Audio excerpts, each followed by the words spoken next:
வணக்கம். நான் ரஞ்சனா நாச்சியார், பாஜகவோட மாநில செயலாளர், கலை மற்றும் கலாச்சார பிரிவு. அண்ட் ராமநாதபுரம் பாராளுமன்றம் எலெக்ஷனில் ராமநாதபுரம் தொகுதி பொறுப்பாளராக இருந்திருக்கேன். உங்கள் எல்லாருக்கும் தெரிஞ்சது, நான் பாஜகவில் கடந்த 8 ஆண்டுகளுக்கு மேலாக பயணிச்சுட்டு வரேன்றது. எனக்கு கொடுக்கப்பட்ட பொறுப்புகள் எல்லாவற்றையுமே நான் இது வரைக்கும் சிறப்பாக செஞ்சுருக்கேன். அது எல்லாருக்குமே தெரியும். அண்ட் இன்றைக்கி நான் இந்த விலகல் அறிவிச்சிருக்கேன் அப்படிங்கிறது என்னோட நிறைய காரணங்கள் இருக்குது. அதில் சில காரணங்கள் நான் சொல்ல முடியும், சில காரணங்கள் சொல்ல முடியாது. அதில் ஒரு முக்கியமான காரணமாக இந்த மும்மொழி கொள்கை எதிர்ப்பு தான்.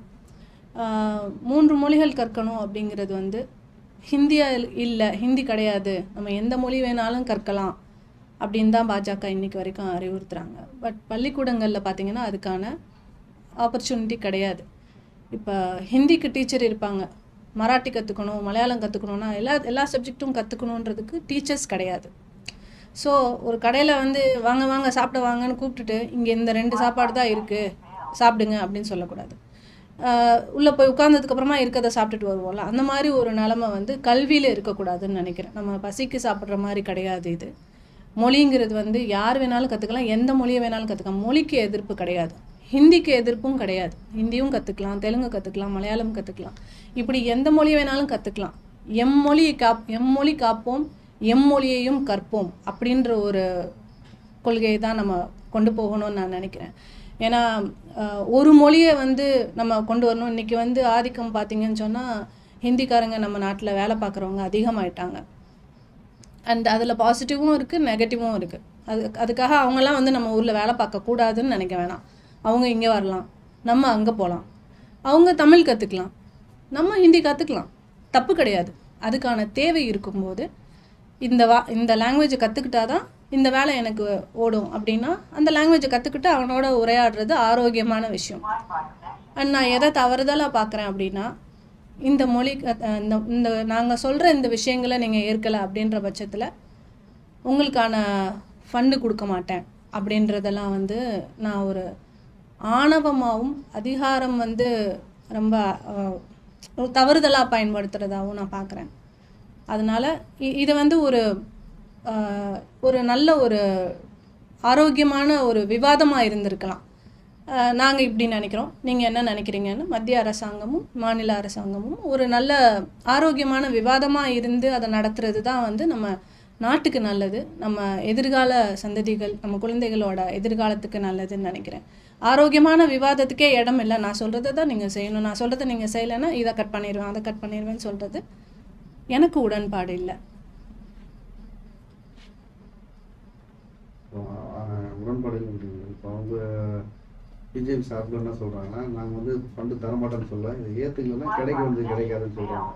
ஒரு பாஜக ஆதரவாளர் நீங்கள் அப்படி சொல்லிட்டு இது காரணமாக கரெக்டாக அது தப்புன்னு தான் சொல்கிறேன்.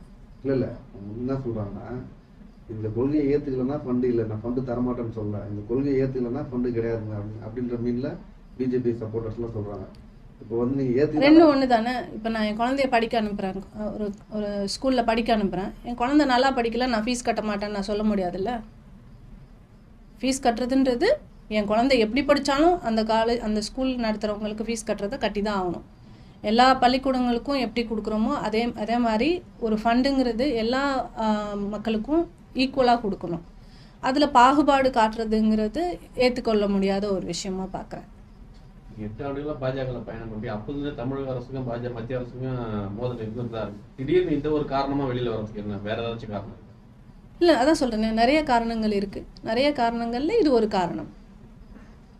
இன்றைக்கி இந்த காரணம் எல்லாருக்கும் கண்டிப்பாக கொண்டு போய் சேரணுன்றதுக்காக இன்றைக்கி இந்த காரணத்தை சொல்லியிருக்கேன். தேவைப்பட்டால் வேறு காரணங்கள் இருக்குது, அதையும் சொல்லுவேன் கண்டிப்பாக. மேலிடத்துல வேற ஏதாச்சும் அழுத்தம் காரணமா? அழுத்தமெல்லாம் யாருக்கும் கொடுக்க முடியாதுங்க. அழுத்தமெல்லாம் கொடுக்குற அளவுக்கு நம்ம சுதந்திர இந்தியா, ஜனநாயக நாடு அப்படிங்கும்போது நம்ம அழுத்தம் கொடுத்தாங்க எனக்கு அப்படின்லாம் நான் சொல்ல விரும்பலை. அண்டு இது என்னோட சுய முடிவு தான். இது யாரோட அழுத்தமும் கிடையாது. ராமநாதபுரம் தொகுதியில் உங்களுக்கு சீட்டு கிடைக்கும்னு எதிர்பார்த்தேன், கடைசியில் அது கிடைக்கல. அதன் ஒரு காரணமாக கூட நீங்கள் வெளியில் வந்து சீட்டு இன்னைக்கு கிடைக்கும், நாளைக்கு கிடைக்காது. பொறுப்பு இன்னைக்கு கிடைக்கும், நாளைக்கு கிடைக்காது.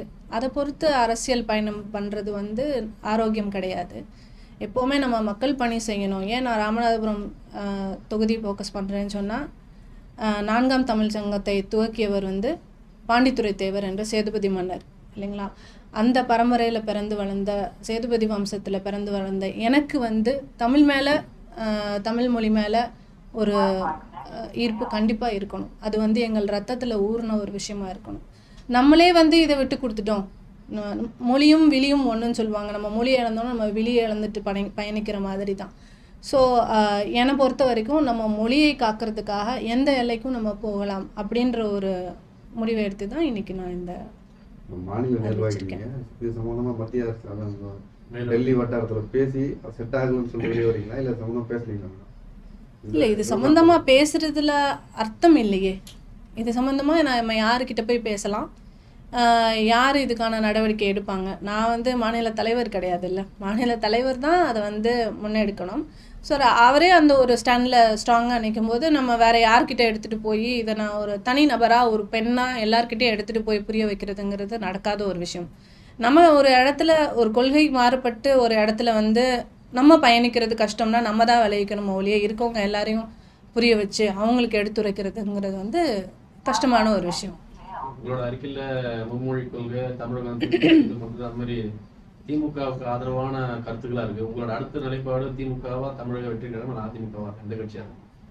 எந்த கட்சின்னு இல்லைங்க, எந்த கட்சியில் இருந்தாலும் நம்ம பயணிக்க போகிறது மக்கள் பணி தான். பார்ப்போம். அதையும் நான் நாளான்னைக்கு உங்களுக்கு அதுக்கான அறிவிப்பும் நான் விரைவில் கொடுப்பேன். அரசியல் பயணம் தொடர்ந்து நிச்சயமாக அரசியலுங்கிறது வந்து நம்மளோட வாழ்க்கையில் எல்லாருமே இளைஞர்கள் கூட இன்னைக்கு அரசியலுக்கு வரணுன்றதை விரும்புகிற ஒருத்தி தான் நான். அரசியலை வந்து முட்டுக்கடை போடுறது வந்து நமக்கு மக்கள் மேலே அக்கறை இல்லைன்னா தான் நம்ம அப்படி சொல்லணும். எனக்கு இந்த மக்கள் மேலே, மொழி மேலே, என் இனம் மேலே எல்லா இதுலேயுமே எனக்கு அக்கறை உண்டு. அதனால நிச்சயமாக அரசியலில் தொடர்வேன். தாவைக்காக போறீங்கன்ற மாதிரி தான் பேசப்படுது. ஏன் தாவைக்கால போகிற மாதிரி பேசுகிறாங்க? அறிவிக்கிறேன், நாளைக்கு நாளான்னைக்கு அறிவிக்கிற அவசரம் வேணாமே. நான் கண்டிப்பாக அதையும் அறிவிக்காமல் யாரும் எதுவும் செய்ய மாட்டோம். நிச்சயமாக எதுவாக இருந்தாலும் எந்த ஒரு இதாக இருந்தாலும் நான் அறிவிக்கிறேன் கண்டிப்பாக. உடனுக்குடன் செய்திகளை தெரிந்து கொள்ள சன் நியூஸ் பெல் ஐகானை கிளிக் பண்ணுங்க.